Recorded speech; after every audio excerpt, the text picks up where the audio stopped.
Welcome, traveler of thought, seeker of dreams. Tonight, you've returned to a place beyond time, a place waiting just for you, patiently, tenderly, like the stars themselves.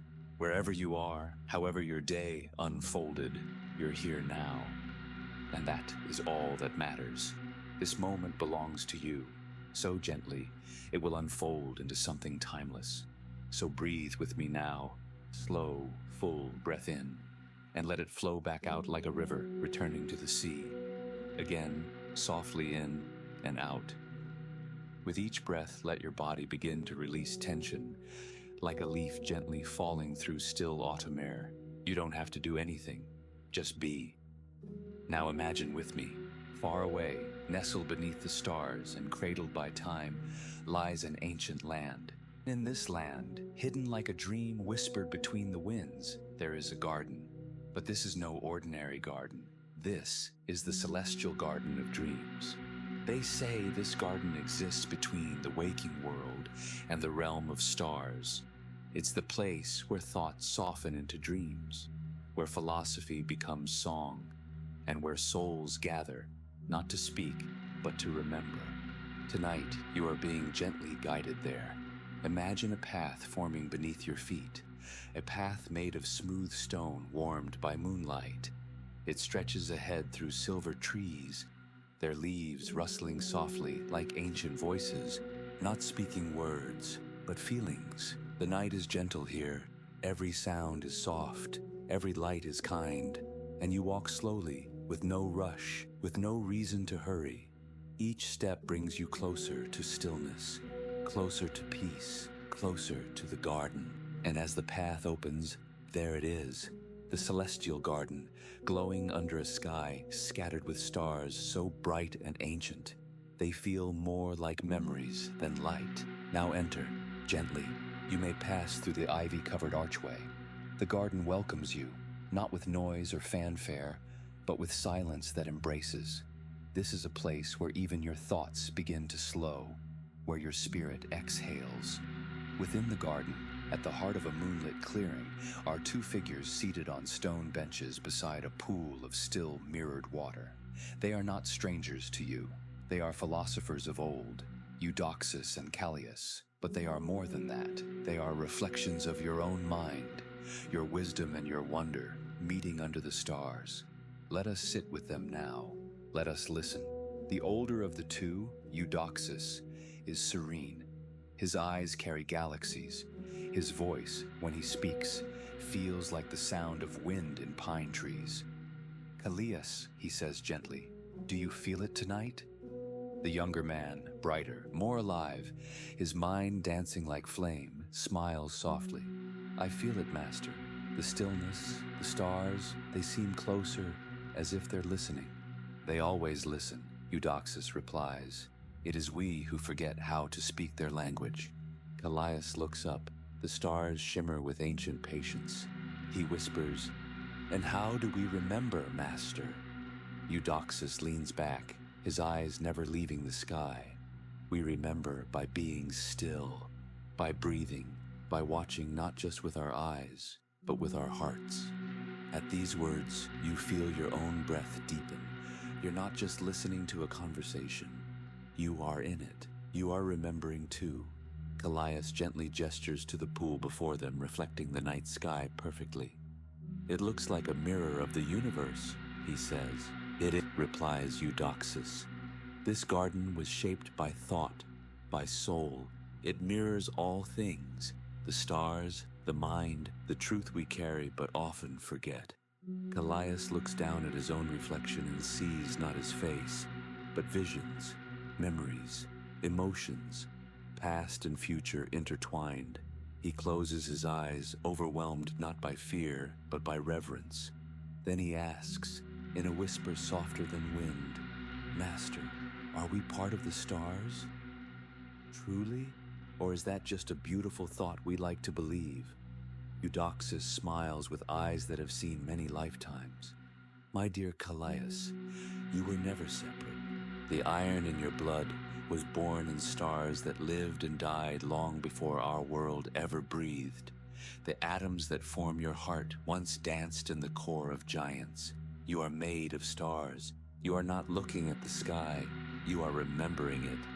And at this moment, you too feel it. A quiet recognition blooming gently in your chest. The stars, the silence, the stillness inside you. All of it is the same. All of it is one. You are not outside the universe. You are part of it. A quiet note in its endless beautiful song. Callias takes a breath and his shoulders relax.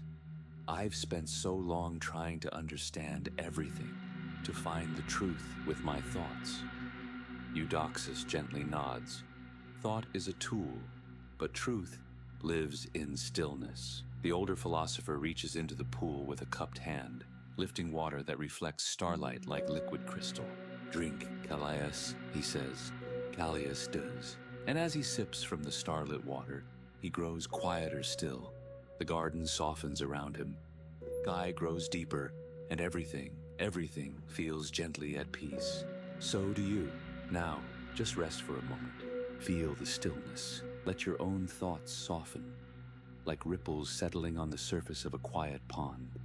Let silence wrap around you like a soft blanket. The garden welcomes your presence. The stars are no longer distant. They are inside you, and you are drifting gently into sleep. You remain seated by the pool, bathed in quiet silver light. The two philosophers are silent now, not because there is nothing left to say, but because some truths are best shared in stillness. The air in the celestial garden begins to change, not colder, not warmer, but deeper, as if the garden itself is becoming a dream. You feel lighter now. Your thoughts are like clouds, soft, floating, transparent. You don't need to hold them. You don't need to think. You're just here. Eudoxus rises gently and offers you his hand. Come, he says, his voice no louder than a breath. The garden has more to show you. You rise slowly, your body relaxed and weightless, and begin walking alongside the two philosophers through the moonlit paths. The ground beneath you is soft, warm, and welcoming. The stars above seem to lean closer, like they too wish to listen. As you walk deeper into the garden, you pass through groves of starlit trees. Their leaves shimmer in every color of the cosmos. Deep violet, glowing silver, soft blue. Some trees seem to hum as you pass, not with sound, but with memory. Memories that are not yours, but familiar. You may feel the presence of ancient joy, of lives long lived, of truths once known and gently forgotten. There is no urgency here, no burden, only remembering. Eudoxus speaks, as if sensing your thoughts. In this place, time does not pass. It rests.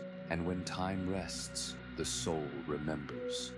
You come to a clearing now where a great celestial tree stretches upward, its roots tangled in the soil of the stars.